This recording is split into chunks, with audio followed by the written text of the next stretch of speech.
Srirangam temple నుంచి జంబకేశ్వర temple అయితే వచ్చాము. శ్రీరంగం టెంపుల్ నుంచి జంబకేశ్వర టెంపుల్ 3 కిలోమీటర్స్ అయితే వస్తుంది. ఇక్కడ శివుడు జంబకేశ్వర స్వామిగా పూజింపబడతారు. అమ్మవారు అఖిలాండేశ్వరి దేవిగా పూజిస్తారు. దీని ప్రత్యేకత నీటి ఆలయం. ఈ ఆలయం పంచభూత స్థలాలలో ఒకటి. నీటి జల తత్వాన్ని సూచిస్తుంది. లింగం కింద నుంచి ఎప్పుడు నీరు వస్తూ ఉంటుంది. వేసవిలో కూడా ఆ నీరు తగ్గదు. అందుకే దీనిని జలలింగం అంటారు. పురాణం. అఖిలాండేశ్వరి అమ్మవారు ఇక్కడ శివుణ్ణి తపస్సు చేశారు. ఆమె నీటిలో లింగాన్ని తయారు చేసి పూజించారు.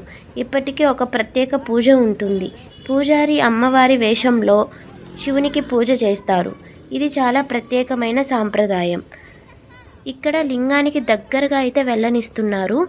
మేమైతే 5 minutes స్టే చేసాము. అక్కడ రష్ లేకపోవడంతో ఎర్లీ మార్నింగ్ వచ్చాము కదా మేము. సో మేము చాలా అదృష్టవంతంగా ఫీల్ అయ్యాము. హ్యాపీగా కూడా ఫీల్ అయ్యాము. ఇక్కడ బయటకు వచ్చి చూసేటప్పటికి తాతగారు ఏదో ప్రిపేర్ చేస్తున్నారు. అది ఏంటి అని మేము అయితే తాతగారిని అడిగాము. దాన్ని రాగి పిట్టు రవ్వ పిట్టు అంటారు. చాలా బాగుంటుంది, ట్రై చేయండి అమ్మ అనేసి అయితే తమిళ్లో చెప్తూ ఉన్నారు. ట్రై చేద్దాం అనేసి మేము చూస్తూ ఉన్నాము. అండ్ ఫైనల్గా తీసుకుంటున్నాము. ఒక రాగి పిట్టు రవ్వ పిట్టు అయితే తాతగారు ఎక్స్ప్లెయిన్ చేస్తున్నారు. అది షుగర్తో తినాలమ్మా, షుగర్తో తింటే అది చాలా బాగుంటుంది అనేసి మాకైతే అక్కడ ప్యాక్ చేస్తున్నారు.